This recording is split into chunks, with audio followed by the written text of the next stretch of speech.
Remember, augmentation is the key. And I always tell that to all the people that I train, you augment the needs that you have right now. Kasi pwedeng, hindi mo naman kailangan insurance kasi wala kang sakit. Ba't sino magsasabi? Sure namang magkakasakit kaya hindi mo lang alam kung kailan. Wala ka naman sakit dati. May iniipon ka, gusto ngayon bumili ng Lamborghini.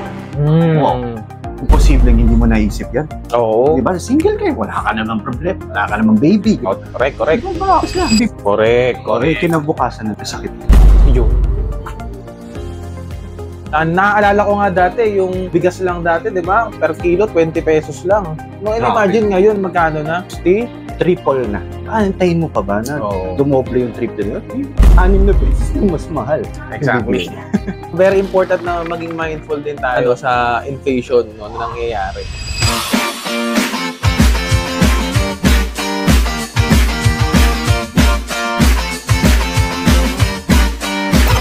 Good morning. Welcome to At Jerome Talks. At official, ang ating bagong podcast today. And today, I will be discussing with a new coach. No, this is Coach Jerome, where I challenge you to think unconventionally. And for our today's guest, ang guest natin is sikat ding TikToker. Baka naman hindi nyo pa kilala. So, hayaan mong siya mismo magpakilala sa inyo. Si Coach at Mark Abanyo. Coach, thank you very much first of all for inviting me here. No? And guys, kung napapanood nyo ako, okay lang. Thank you very much sa pagpanood sa akin. No? So by the way, I'm Mark Abanyo. I'm the founder of Mark Maintenance PH on TikTok and Facebook. Ba, pina-follow nyo ba ako? Okay lang, hindi ko rin kayo pina-follow. Okay lang yun. No? Salitan lang. Salitan lang. Consist lang tayo dito. And I'm also a licensed financial wealth planner. No, an investment consultant din as well, and also a content creator and a public speaker din as well, no. And I'm very grateful na pag-uusapan natin is something na yung mission natin. No? Yung mission natin, yung purpose natin, kung bakit ba natin ito ginagawa. No? Educating Filipinos. Kaya I'm really excited for this, Coach. Wow. So, just ground rules natin. Again, this is an unconventional way of doing the podcast. One is that, nakita nyo naman, we are sponsored by Mad Cafe today. Diba? Sarap titikman natin yung mga pagkain. Place, sarap, pagkain. So, aside from that, what will happen is conventionally kapag nag-guest ka sa isang podcast is ikaw yung tatanungin, di ba? Ikaw yung, kumbaga, babatuhan na maraming tanong. Dito baliktad. Ibibigay ko kay Mark Abanyo yung floor. Ngayon? Yes. Ay, hindi ako na-orient po dito, ha? Ako pala magtatanong. Ako pala magtatanong. So, today, Mark will be asking me a lot of questions. Yung mga gusto lang naman natin maintindihan about the concept of insurance. Yun. And this is a benefit not just for the people out there, but also for financial planners. So, take it away, Coach Mark. Napakaganda nun, no, Coach. Sinabi mo na itong pag-uusapan natin is all about insurance. No? So kung yung last episodes, no, pinag-usapan natin doon kung ano yung mga life insurance, non-life, mga ganyan, mga basic concepts. Dito naman, kung ano naman yung mga use cases. Yung, diba? Oo. Saan ginagamit ang insurance? Saan ba dapat to gamitin properly? Correct. Kasi diba, familiar ba kayo? May mga lumalapit ba sa inyo dyan ng mga insurance agent? Bigla na lang kayo, sir, insurance po, mga ganun. Ayun. Diba? Ang saya naman, parang tahulang. Naglalako. Diba? Parang tahulang naglalako, diba?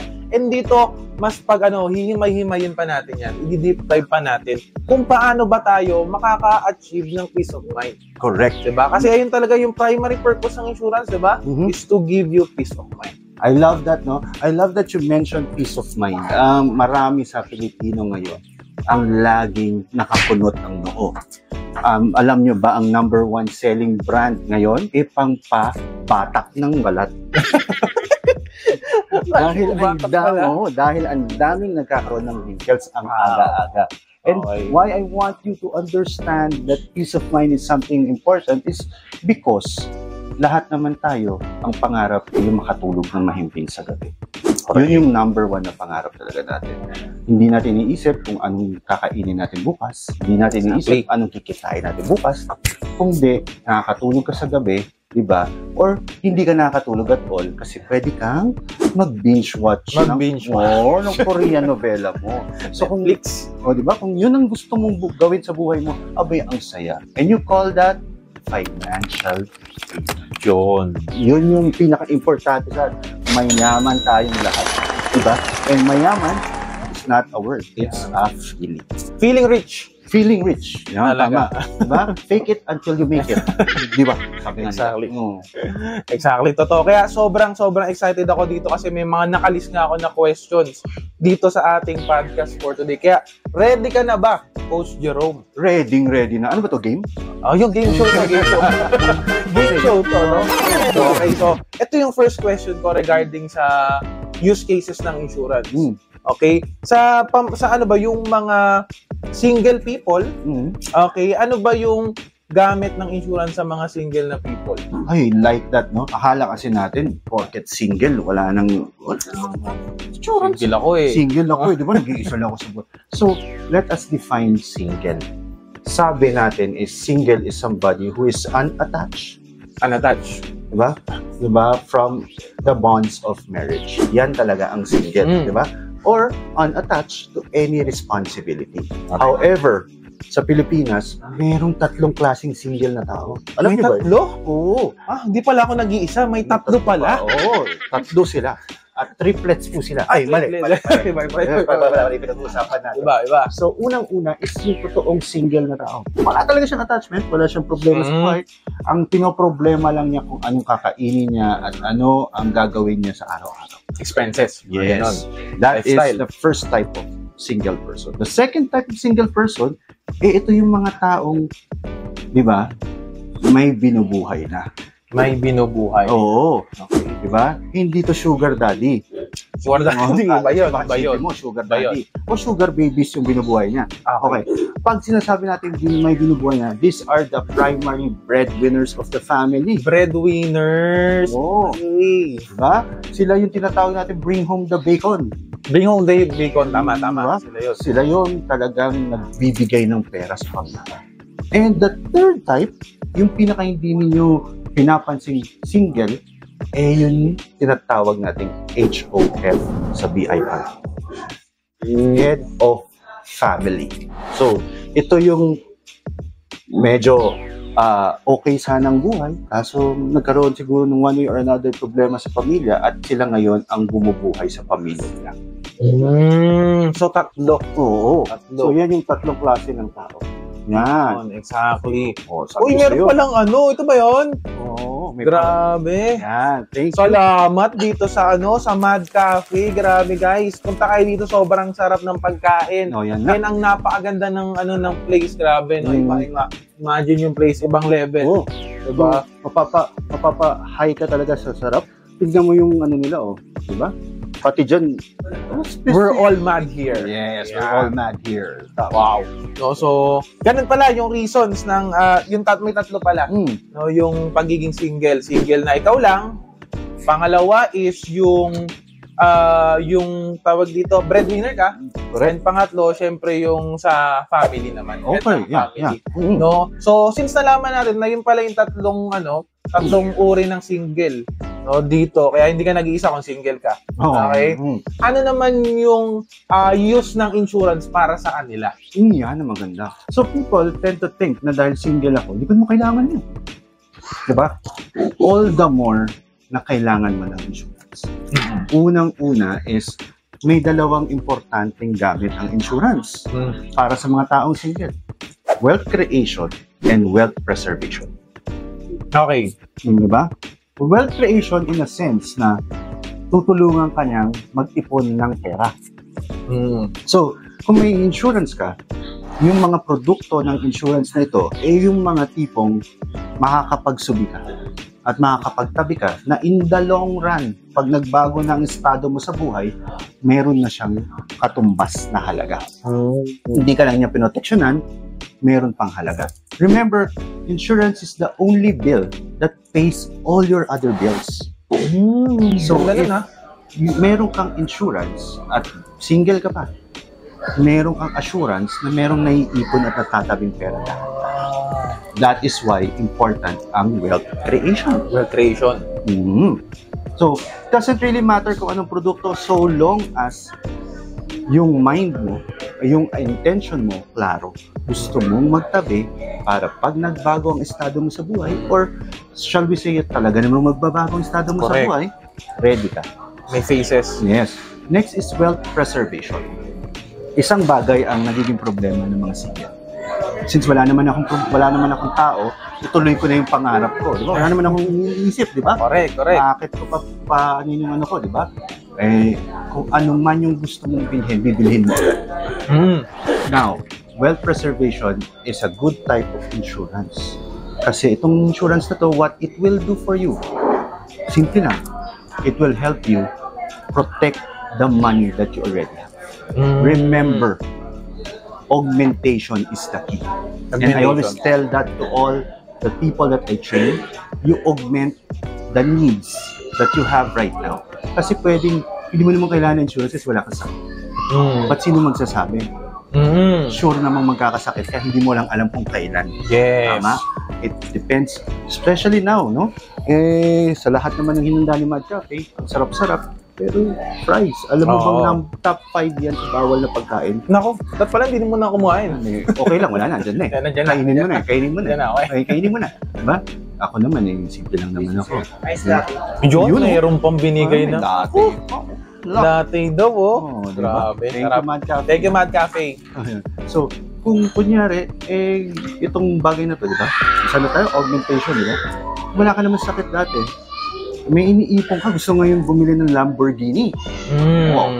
Imposibleng hindi mo naisip yan. Oo. Diba? Single ka, wala ka namang problem, wala ka namang baby. Diba? Correct. Diba? Kung bibili na rin lang naman ako ng sasakyan, diba? Mangangarap naman ako, libre naman mangarap. Yung mamahalin na. Todo. Diba? Todo mo na. Lamborghini. Tesla. Tesla. Diba? Tesla. Isang daan na lang sa naiipon mo, mabibili mo na si Tesla. Correct. Kinabukasan nagkasakit. Yun. Diba? Yung perang inipon mo, gagastusin mo ngayon. Ang bayad sa sakit mo. Di zero ka ulit, mag-iipon ka na naman ulit. Yun.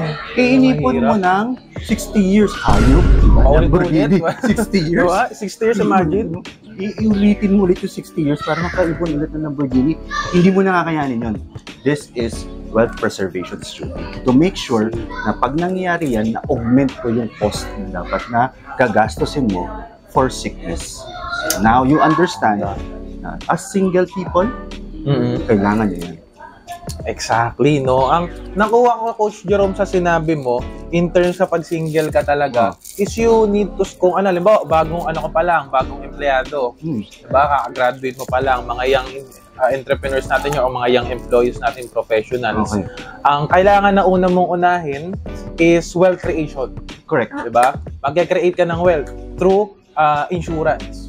Pwedeng insurance. Diba? I want to give people a chance here. No? I don't want them to ikahon na kailangan mo insurance agad. Oo. Diba? Wealth creation means lahat ng klase ng agenda mo para makakuha ka ng pera. Diba? Hopefully, sana hindi illegal, di ba? Oo, naman. Legal. Pero kung legal ang pag-uusapan natin, wealth creation is your job, is your legitimate sideline, di ba? Kasi may illegitimate sideline. Alam mo ba yan? O, yung mga paborito ninyo. Yan. Di ba? Scam. Oo, yan. Illegitimate sideline. Yan. Investment scheme. Yan, no? Investment scheme. Dalawa sa kaliwa, dalawa sa kanan. Diba? Binary. Diba? So, yan yung mga investment scheme ninyo. So, those things are called legitimate sideline. Diba? Kailangan makakuha ka ng wealth creation. And the best way to do that, na dahan-dahan ha, hindi ka nagmamadali. Diba? Baka naman kasi may lakad ka bukas, gusto mo naman makaipon, diba? So, yun is through insurance. Di ba? Tamang-tama 'yon na sinabi mo, Coach, kasi yung presyo din kasi ng mga bilihin natin ngayon is siyempre tumataas. No, 'di ba? Inflation, ang taas ng inflation natin ngayon. And kailangan talaga na magdagdag tayo.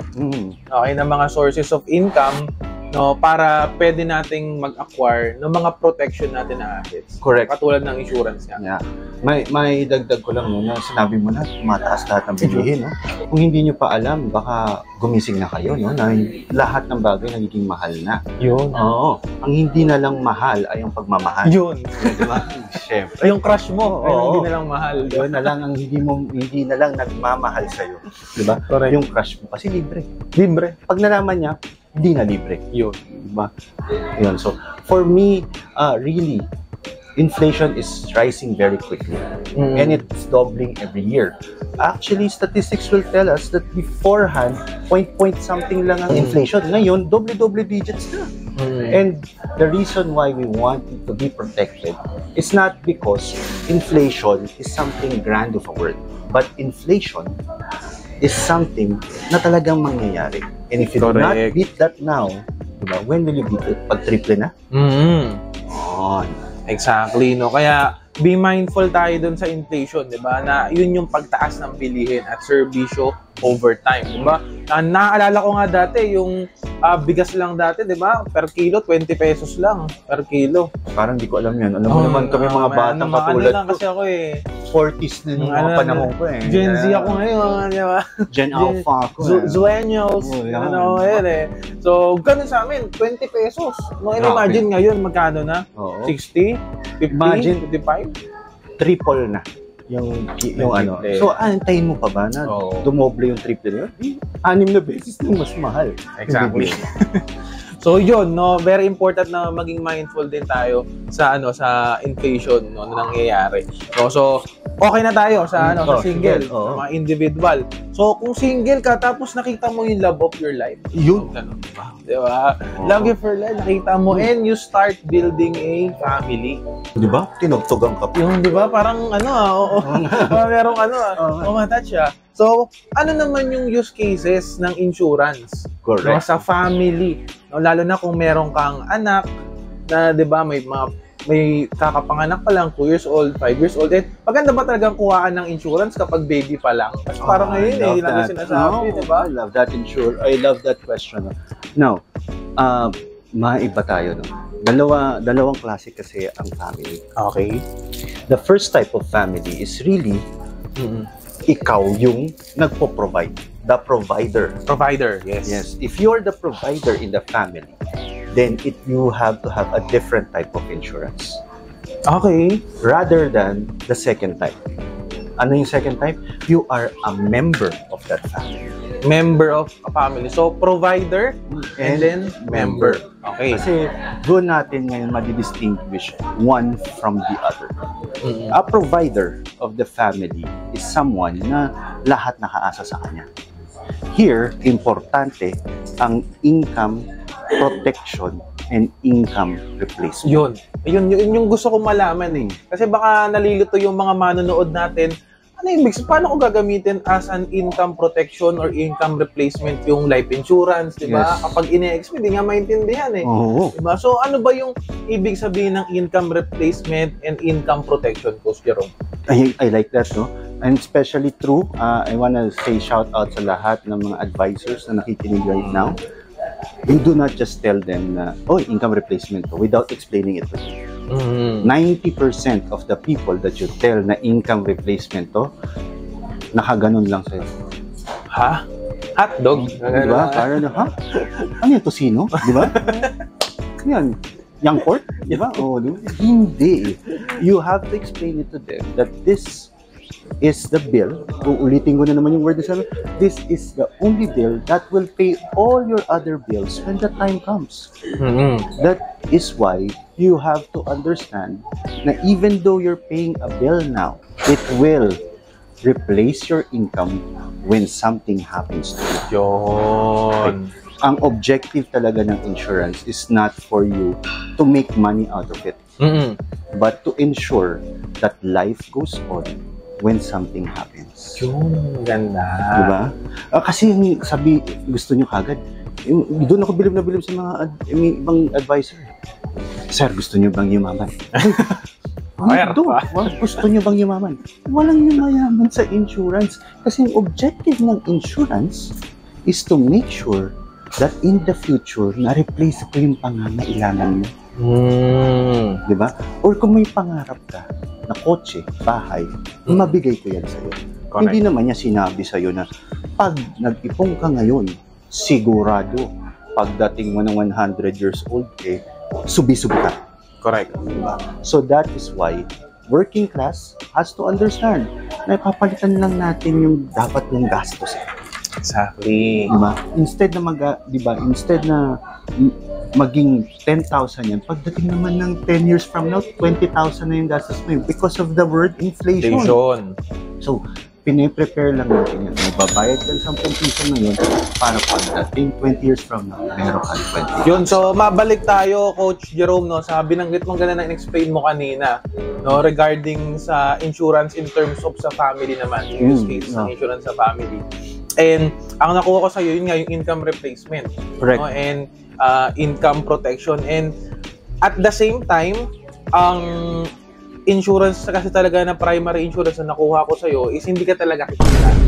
Okay? Aminin natin guys, ang insurance hindi ka po kikita, hindi po lalago ang pera mo sa insurance, no? And at the same time, ang purpose ng, let's say sabihin natin life insurance, no? Ayun yung matatanggap ng beneficiary mo, ng family mo, okay? If something happens, no, na which is ang purpose niya is hindi maghirap, hindi agad-agad na maghirap yung family na maiiwanan mo or magiging financial burden ka. Correct, no? That is the purpose of life insurance or insurance itself. No? And ang ano kasi parang ang nababanggit kasi ng mga Pilipino ganyan na lagi daw sinasabi nakikita ka daw sa insurance, lalago daw yung pera mo sa insurance. Laging sinasabi na ganun. So, sure, ano ba yung to clear things out? Ano ba talaga yun? Lalago ba talaga yung pera mo sa insurance? Ganyan. Okay, I like the question, no? And I like how you said lalago. No? Yes and no ang sagot doon. Yes and no. So, dalawa. Yes, in a sense, nalalago naman talaga yung pera. Lumago siya. Okay. No, hindi ka kumita. Yun. Kasi kung pag-uusapan natin ang kita, ibig sabihin nun, this is money in excess of what you would normally had at that time.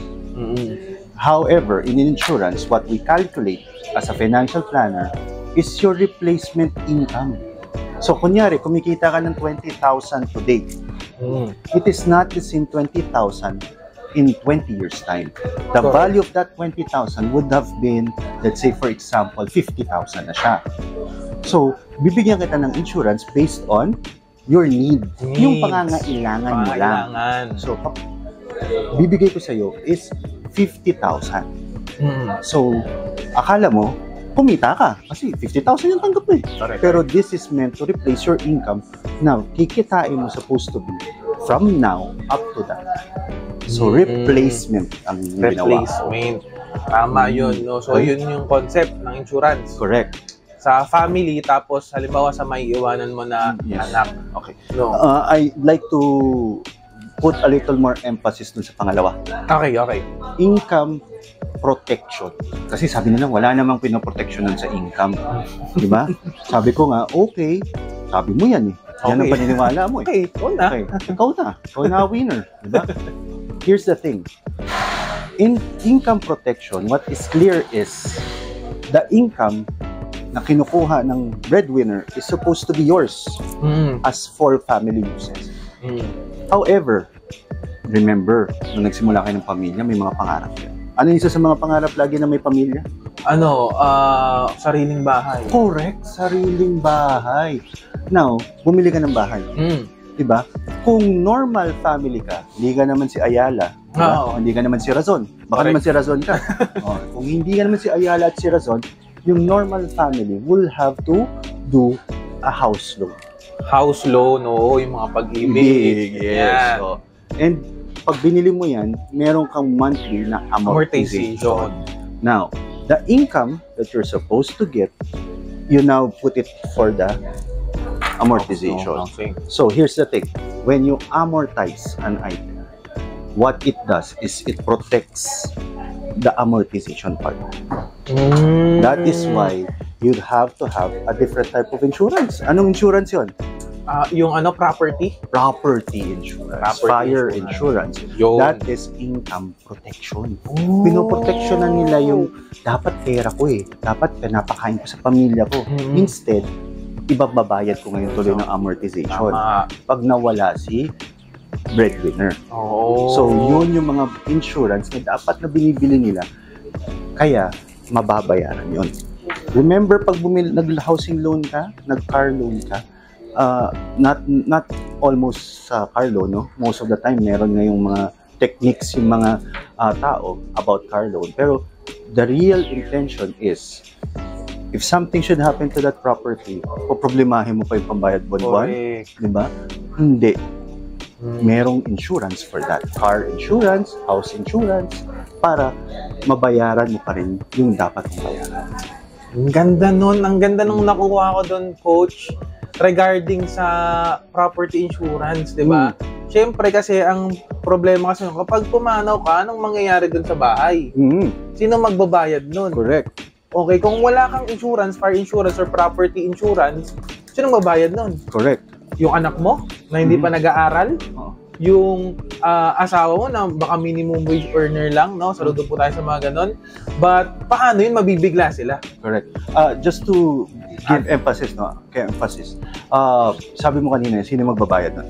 Pag may nangyari sa bahay, ang property insurance, pag may nangyari sa bahay, makakakuha kang compensation para ma-build mo yung bahay. Pag may nangyari sa'yo, then income protection is there to make sure na may mababayaran pa rin. Yun yung purpose niya, di ba? That's peace of mind. Di ba? Na kahit na anong mangyari sa akin, hindi naman mahirapan yung mga maiwanan ko. I like that, no? Here's now the second part. Yan.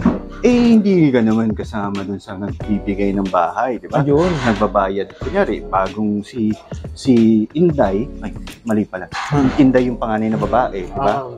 Kasi baka mamaya Inday si Inday yung kasama sa bahay. Hindi. Si ate, nakapagtrabaho na. Now, in this case, she's not an breadwinner of the family. Okay. She is now what you call a family member. Family member kasi? Kasi, hindi naman siya yung nagpo-provide. Okay. Si papa lang at saka si mama. In this case. Since you are a member, akala mo hindi mo na kailangan insurance. Wala naman. Bigay naman lahat ni papa at bigay naman lahat ni mama. You still need to have an insurance. Kasi here comes income protection again. Income protection na naman. Babagsak tayo sa income protection. Yes. Pag may nangyari sa'yo, ano yung pambayad nila ng sakit? Naisip mo ba yun? So, kailangan ng income protection insurance. Like health insurance. Health insurance. Yun yung kailangan mo pa rin yun. Kailangan mo ng health insurance. Kailangan mo ng konting investment insurance. Why? Kasi pag nagkasakit ka, ang gagawin mo is babayaran ni mama at papa. Yung hospital hospital bills. Kung sakto lang yung kinikita ni mama at papa para do sa household, this is an excess amount or fee na kailangan nilang i-shoulder. Bago ka lang sa trabaho mo. Okay. Diba? And at least here, meron ka ng pag-augment. Babalik na naman tayo. Pag-augment ng cost. Exactly. So now you feel, okay, kailangan ko pala. Kasi ang mangyayari nun, Coach, magiging burden ka sa family mo. Yes, you don't want to be a burden. Saan nila kukunin yung pambayad ng mo? Correct. Medical bills mo. Correct. Ang natutunan natin kay Coach Jerome kanina is that ano ba yung importance ng pagkakaroon ng health insurance sa family para hindi ka maging burden sa family na kung saan nila kukunin yung pambayad ng hospital bills mo kapag nagkasakit ka. Correct. No, paano naman kung halimbawa baby pa ako. I like that. Halimbawa kung grade 5 pa lang ako, nag-aaral pa. Okay. Yeah. I like that, no? Gusto ko talaga yung pinupoint out. Ano yung purpose nung ano yung use ng insurance kapag kung education yung pinag-uusapan? Correct, no? Mostly people would tell you na kailangan ko ng educational plan. Okay. I totally agree. Kailangan mong planuhin yung education ng tao. Right? Pero, Nung nakita ko Wow! yung chicken, Yun! nawala yung Sarap. educational plan. Yun. Ko. Parang feeling, Oo. magda-drop out na lang ako. Oo, drop out na lang ako, kakain na lang ka ng manok. Thank you, Mad Cafe. Grabe, ang sarap nito. Oo. Diba? So, for me, ang educational plan really is not on the papasok ka sa school, Okay. but the cost of education. Yun. Marami ang nagkakamali din, akala nila, saan ka ba mag-aaral yung anak mo? Sa Lasal. Lasao. So, ang kinumpute, tuition fee ng Lasal. Tuition fee ng Lasal.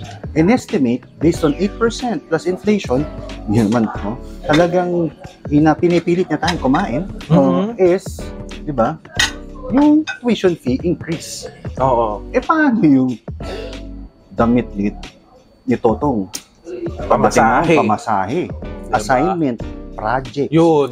Diba? Yung titingnan. Oo, yung cellphone. Yun. Diba? Alam nga namang hindi mo bilan ng cellphone yung by that time. Tsaka paano mo siya masasabihin ng kaka-cellphone mo yan? Yan, oo, Diba? Paano mo siya masasabihin ng ganun kung wala kang cellphone? Oo, Diba? diba? Weirdo naman. Sabi mo, kaka-computer mo, kakalaro mo yan, tapos wala siyang laptop. 2024 na eh. Oo. Diba? So, those things na sinasabi natin are part of what we call cost of education. Cost of education. Now, for people under family, they worry about cost of education. They worry about the tuition fee, but they forget that there's a bigger problem to fry, which is the cost of education. Correct. And wealth creation answers that. Wealth creation, in a sense, that it prepares you for the unseen increase in the future. Sabihin mo, gusto ko, meron na ako natabing 1 million. Sure na ako, makapag-aaral ko ng anak ko sa Lasal. Diba? Pagdating nung panahon, 1 million na ang tuition fee. By the way, ang tuition fee ng taga-Binild ngayon, to tell you honestly, diba, is around 500,000 in 1 year. 500,000? In 1 year. Grabe. Siyempre, bilis. nagpapaaral tayo ng bata. So, alam natin hanggang palaki. By that time, 1 million na yan. Di ano na yung inipon mo? Oo. Maliit na lang yung value niyan. Katiting na lang. That is why wealth creation is important. And that's where your VUL products come in. Yun. Diba? Ay, doon pala nagsishine yung VUL. Medyo doon siya nagsashine. Or, if not, you have endowment products. Endowment. Ano ba yung endowment na yun na tinatawag ko? Yan, gusto ko Kasi yung explain lang dun sa ano, di ba? Yan, di ba? Pag naubos ang oras, anong nangyayari sa basketball game? Overtime? Hindi naman overtime. Di ba overtime? Gusto nito kaagad, pantay yung labanan. Paano kung naubos yung oras, lamang yung isa? Ano mangyari sa kabila? Talo. Talo. Here, in endowment, pag naubos yung oras, nakangiti ka. May maturity benefit. May maturity benefit. So, na tinatawag. Meron tayong time frame na sinasabi na the money that you placed in will increase in value, giving you that benefit later on na you need for school, for your retirement. Ganun pala yun. That is what you call the endowment feature, maturity benefit. Diba? Ganun pala yun. Yes. Medyo you have to talk with your advisor if this type of insurance is offered in your companies na gusto mo. Napupusuan yung kumpanya, kunyari si Yellow Ranger, di ba? Yellow Ranger. Oo. Ang tawag ko sa mga kasama natin sa industriya ay Power Rangers. Power Rangers. Kasi iba-iba ang kulay ni Power Ranger, di ba? So, iba-iba. Now, kung kunyari napusuan mo si Yellow Ranger, di ba? Ano po tayo dito? Plain po. Magkakasama po tayo dito. May isa po tayong mission. Oo. Pero naging Power Rangers na tayo. Yan. So, kung si Yellow Ranger na pili mo, tanungin mo kung may endowment feature ba yung mga products niya. Kung yun yung kailangan mo. And they will tell you kung talagang kailangan mo si endowment plan. Okay. So, yun yung usual sa mga bata. Bakit? Ito ngayon yung danger dyan. Anong danger? Hindi naman yung bata ang kailangang proteksyonan talaga. Kasi, I have to admit, pag na-teggy bells ba si baby, masaya ba ang pamilya? Siyempre malungkot. Malungkot. bakit ni-insure mo si baby? Ang kailangan yung insure, yung kumikita ng pera. Yung provider. Correct. Diba? Tama. So when you do education plan, you have to stress out one thing. Ikaw ba yung nagbibigay ng pera, Mr. Customer? Ikaw ba ang nagpo-provide? Then it is essential for you to get covered. Yun. So, dapat ikaw. Yes. Doon tayo nagkakamali kasi lahat ng gumagawa ng educational plan, ang binibigyan nila ng insurance yung bata. Oo. Baby, oo, pwede mong bigyan ng insurance. Kung yung pamilya mo, laging, diba, sabi ng mga Pilipino, diabetes. O, diba? Parang kotse lang, ball joint. Diba? Naguluhan ako nung narinig ko yun. Ako din Diabetes sa ball joint. Diba? Sabi ko, kung meron siyang, yung family mo, may line ng ganun, siguro naman dapat bigyan mo. But, right now, you are more in need, you are more in danger kasi ikaw yung bibigay ng pagkain, karuga, kalinga ng bata. Exactly. So kung bibigyan mo talaga siya, make sure you yourself as a parent have one. Nice. No? So, coach, ang nakuha ko doon, very important talaga na we need to clarity. Clarity talaga kasi ikaw yung income provider, ikaw yung nagbibigay. Hindi naman halimbawa ikaw parents ka, ikaw yung pumanaw, tapos yung baby mo bigyan mo ng insurance. Alam mo pag-aralin mo pa magtatrabaho yung bata para pambayad ng insurance. Oo. So diba? Binigyan mo ng added burden yung bata. So may may tinatawag na mismatch. Correct. Mismatch siya, hindi siya applicable, no? Maybe pwede natin silang provide ng health insurance, diba? Habang bata pa. Yung nga yung endowment funds. But very important na kailangan ng unahin muna talaga natin is yung provider ng family. Correct. Yes. No? Yes. Yan yung pinaka-importanting bagay. You do it a ladder style. Provider, member, and the youngest in the club. I see. Diba? That's good. Bago ka pumunta kay youngest in the club, pumunta ka muna kay provider at member. Kasi pag nawala si provider, si member becomes the provider. Correct. Diba? And when the member, when goes away, si youngest in the club now in turn becomes a member, becomes a provider.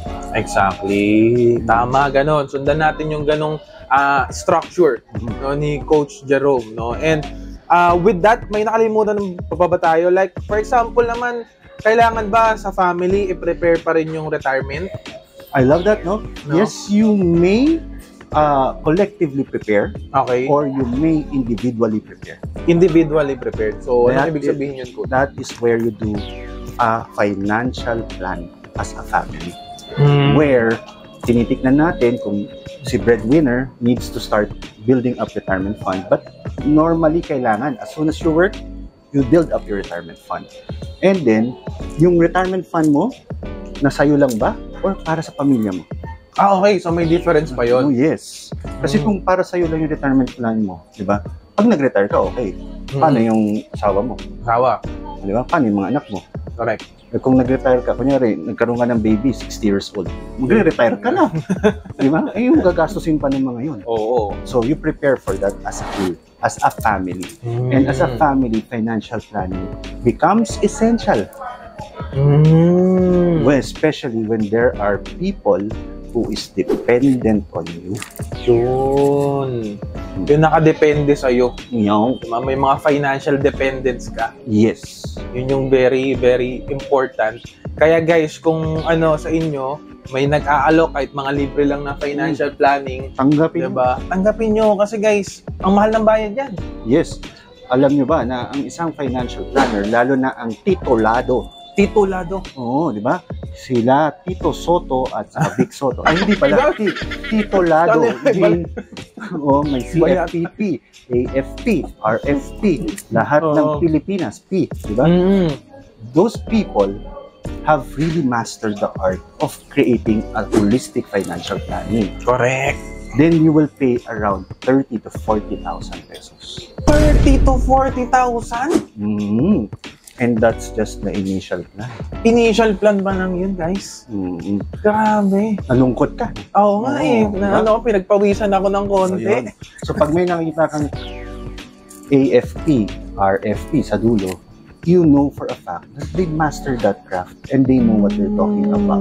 Yun guys, no? So, kakatapos lang namin kumain. Oo nga eh. No? Nakikita nyo naman yung mga kinain namin, guys.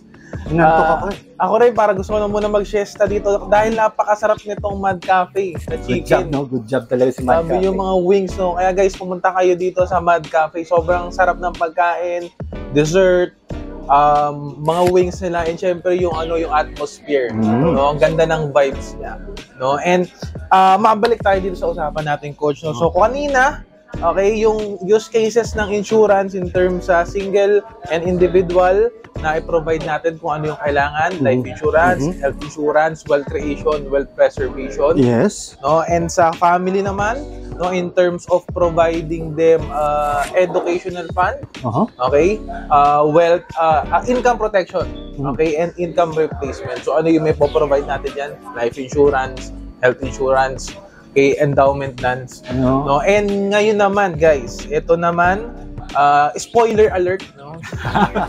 Spoiler alert, no. Ito pong pag-uusapan natin is on a different level na, no. But wag kayo masyadong, baka dumugo yung ilong nyo, nosebleed, because this is taking into the next level naman, no. Kung ano naman yung use cases, ang pag-uusapan natin dito, kung ano yung use cases ng insurance in terms of business, okay, wealth preservation or wealth transfer, and syempre sa organization o kaya sa mga communities. Wow, medyo malaliman nga naman to. Yes.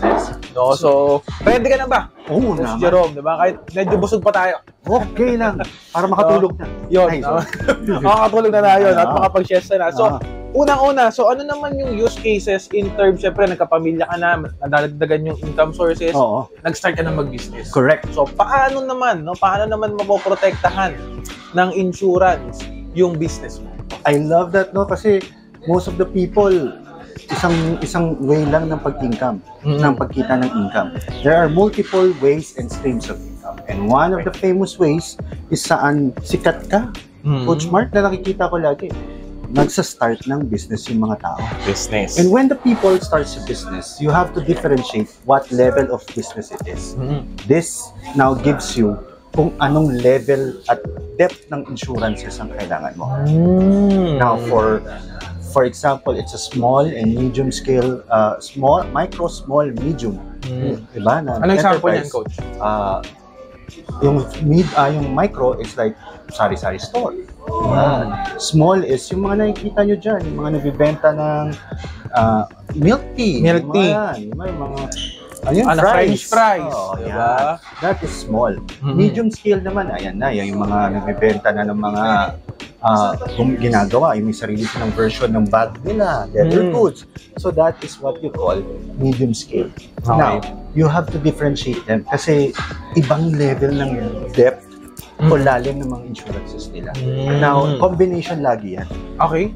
A lot of combination of insurances. Under the law, if you have employees, diba, you are required to give them retirement benefits. Retirement benefits. Diba? Now, what better way to do retirement benefits than to do retirement planning in advance? For medium and large enterprises, kailangan meron ka na kaagad. Mag-prepare ka na ng retirement benefit.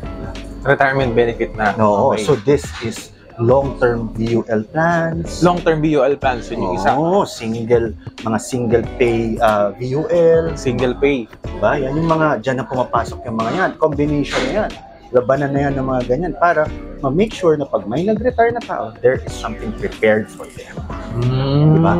Ganda, no? Na medyo mahirap na. But for small, medium enterprises, there's one thing that is important, and that is employee retention program. Employee retention program. Anong ibig sabihin niyan, coach? Simple lang yun. Kailangan ma-retain mo yung empleyado mo. Ang hirap kaya mag-train ng taga-blender ng shake mo. Correct. Diba? Kailangan mas pa-stay mo sila. mas pa-stay mo sila. Kung kunyari ang ginagawa mo specific na na pancake, diba? Yung souffle pancake, may specific skill yan, yung pag-flip niyan. Oo. Tinuro mo sa kanya, diba? After 2 months, abay, umalis. yun na naman. Awol. Turo ka na naman, di ba? So this is why you have to have a robust employee retention program. And that's a combination of not just HMO. Ewan ko ba bakit lagi tayong nauuwi sa HMO? Oo nga, bakit nga ba ganun, Coach? Kasi yan yung entry level. Entry level. Accident insurance. Now, yearly. Kasi para lang, meron silang insurance. Okay. Minimum. Pero if you create a good and robust employee retention program, one that has life insurance, maybe a little bit of BUL plan. BUL plans. May tinitikman sila sa malayo. Okay, so something na long term. So, yes. Yung parang gusto ko nang tumanda sa kumpanyang to kasi at least somehow they care for me. Okay. And this is the good part here. Ask me what's the good part? What's the good part, Coach? Kapag meron kang magandang employee retention program, madali na lang kumuha ng mga property insurances. Yun, ganun pala. Yun yung ano niya, benefit. Yes, because may mag-aalaga ng mga property. Kunyari, yung property insurance mo, fire insurance mo.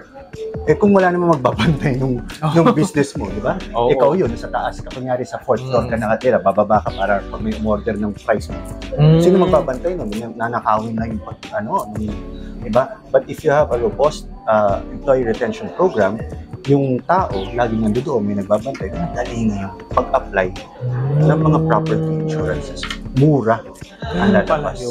Diba? Galing. So, that is the reason why maganda yung combination ng life and non-life insurance. And one famous thing is that you have to understand what type of business do you has. Oo, diba? yun. Isa rin yun. Diba? Grabe. Nosebleed na nata ako, What type of English do you have? Kasi narinig ko yan. What type of English do you have, sir? Buluhan ako. Yung business na to is two ways. Two ways. Una, are you the type of business na money comes out before money comes in? Or are you the type of business that money has to come in first before it comes out? So what am I talking about? Are you a creator, producer of a certain product, developer of a certain game, of a certain program? Then money has to come out bago mo magawa yung produkto mo. Okay. Diba?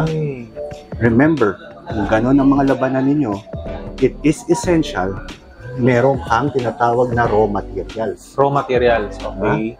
Then you have to be wary of different types of non-life insurances. Non-life insurance. Combination na yan. Diyan mo kailangan yung mga non-life mo.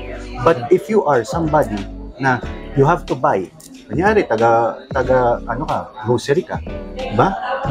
Then, this is a combination of you having a storage facility.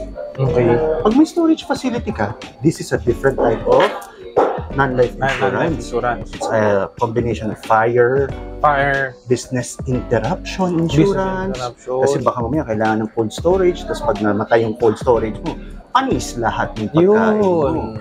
So, yan, casualty, di ba? So, yan yung mga combinations na dapat mo kasi. Marami pa yan. So, you have to plan with a financial planner who knows a lot of both life and non-life. So, pwede niyang i-mix and match para hindi ka malugi sa business.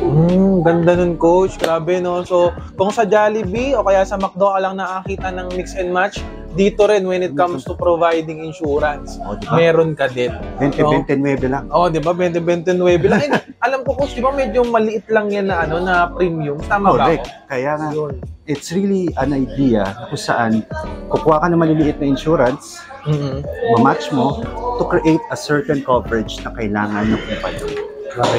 Correct. Tama yun. And Coach, ang nakuha ko nga dyan sa sinabi mo, when in terms of business, kailangan talaga match yung insurance tsaka kung ano yung business. Correct. Diba? Kung halimbawa, kung yung business mo naman is more on employee lang, okay, hindi mo kailangan mag-provide ng accident insurance. Tama ba? Correct. Hindi naman kailangan necessary na meron kang malaking CGL. Tawag natin doon. Okay, ganoon.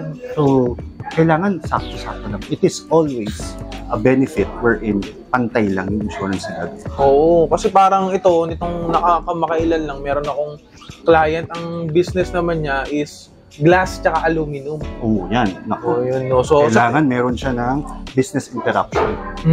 Kasi meron siyang storage facility na kung saan nandoon yung glass. Paano kung nadapa yung isang empleyado na basag na lahat yun? Yun ang buwan talaga. Yun yung parang mga problems na hindi kailangan explain ng maayos ng isang financial planner. Nabasag niya na lahat ng ano niya, nasugat pa siya. Yun. So there is a combination of that. You have an insurance.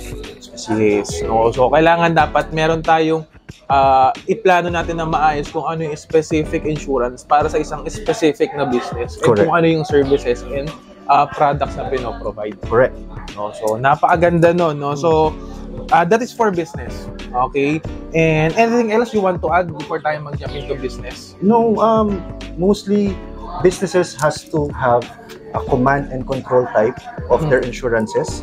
So they have to make sure that they speak not just with their HR or their admin, but to speak with a financial planner who really understands their business, the vision of that business. Kasi doon natin papasok yung insurance. Correct. Napakaganda nun. Kaya kung ikaw ngayon nanonood, business owner ka ng iba't ibang company, kung ano mang industry yan, mga raw materials industry, food industry, kailangan there is a specific insurance for that business para mag-match siya. Correct. Okay. No, so thank you for that, coach, no. And next naman, ito naman. Okay, yung business ko meron ng insurance. Appropriate na, mix and match na yung insurance sa yung business. And then yung business lumago.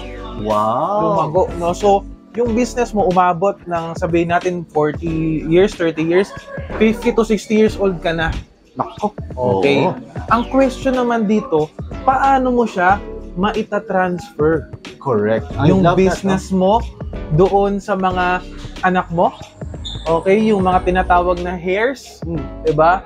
So, ano naman yung use cases when it comes to wealth transfer or wealth preservation? I love that. No, that is where it is important that you have to have a very big command on heirship. Yung alam mo kung ano yung pinag-uusapan, sino yung legal heirs mo. Legal wife. Sabi Legal. Diba? Sino si legal wife, sino si wife na, diba? At saka si illegal wife, diba? Correct. So, kidding aside, pero honestly, kailangan talaga nating maintindihan yung pagta-transfer and levels of transfer. Now, ownership transfer is really important. It's called estate planning. Yun, estate planning yan. Yan masyadong parang pag naririnig na estate planning, parang ano ba yan? Diba?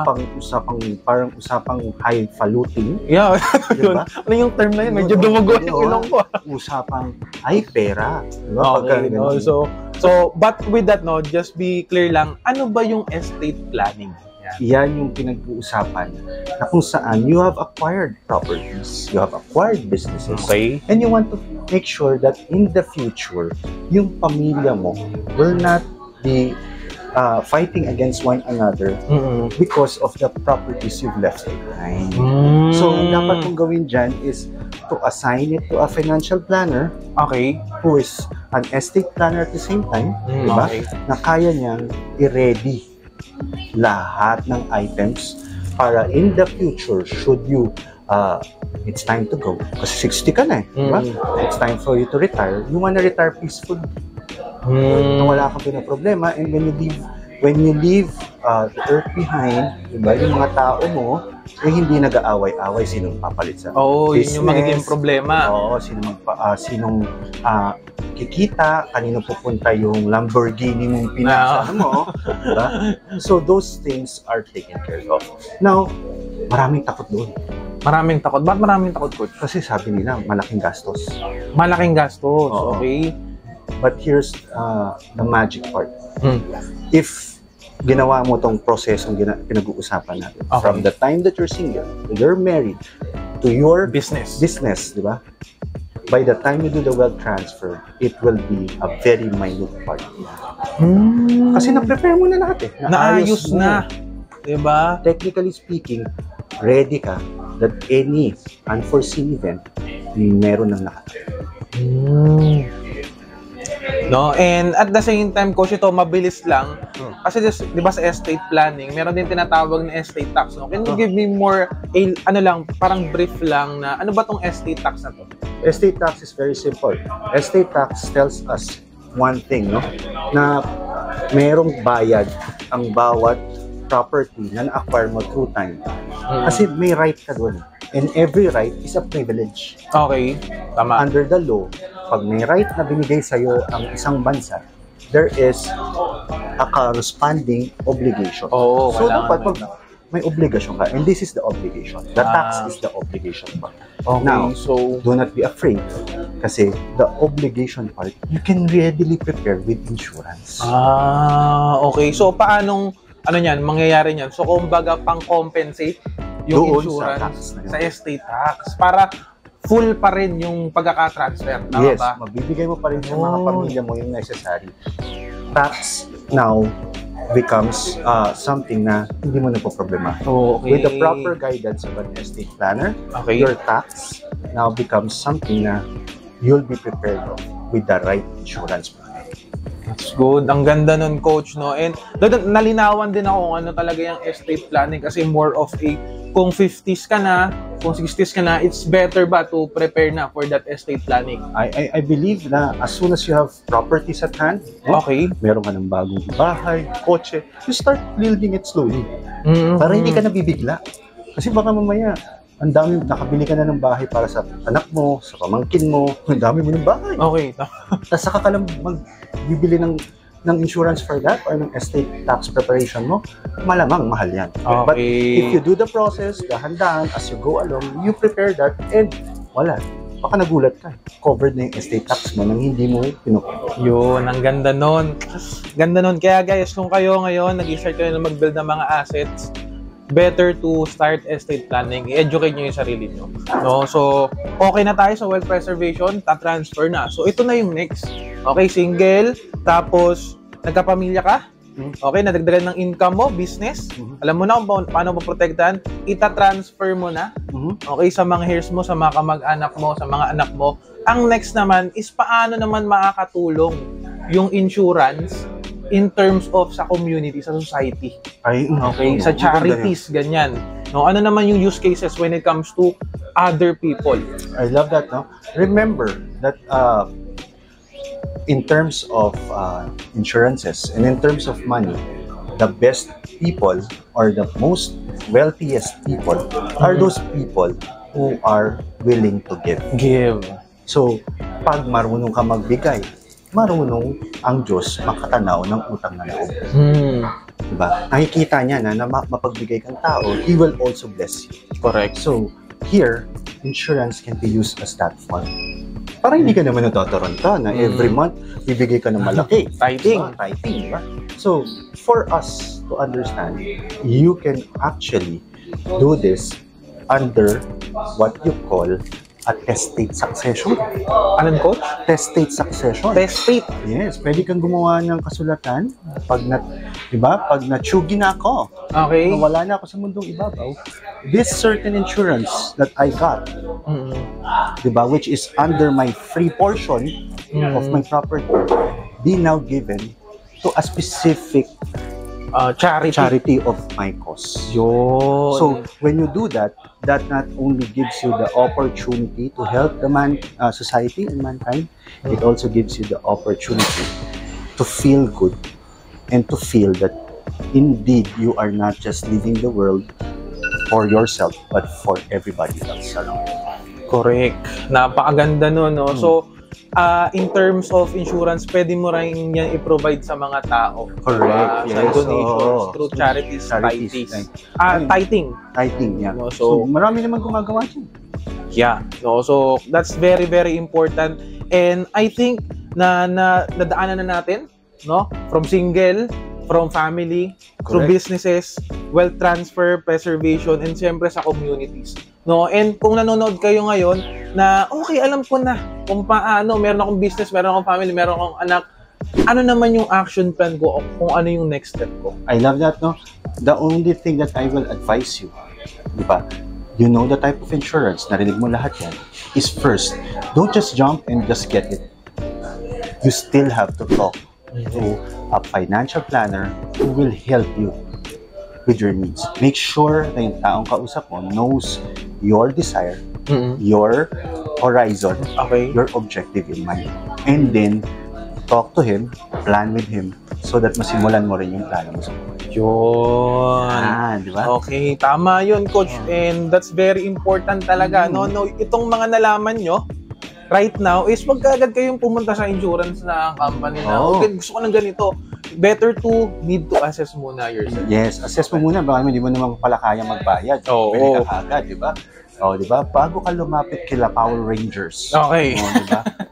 Piliin mo muna kaninang ranger ka, lalapit. Yes. And the right way is kausapin mo sila, plan with them, para makita mo kung ano yung pwede mong gamitin. Exactly. Yan. So, yun. Thank you very much, Coach. Ang dami kong natutunan sa'yo, mga bagong mindset natutunan ko sa'yo when it comes to getting to know more about insurance and kung ano yung mga use cases niya. No? So, good job. With that, Coach, anything else you want to add before we end this? Okay, thank you so much. No, I'd like to thank Mad Cafe for this. Mad Cafe, thank you. And enjoy kami. Sarap yung chicken, no? And everything else. So, abangan ninyo yung susunod natin pag-uusap. Yan. So, the next topic we're gonna talk about is, ano bang type of investment maliban sa insurance ang pwede kong i-take versus another type of insurance. And this is Jerome, where I challenge you to think unconventionally.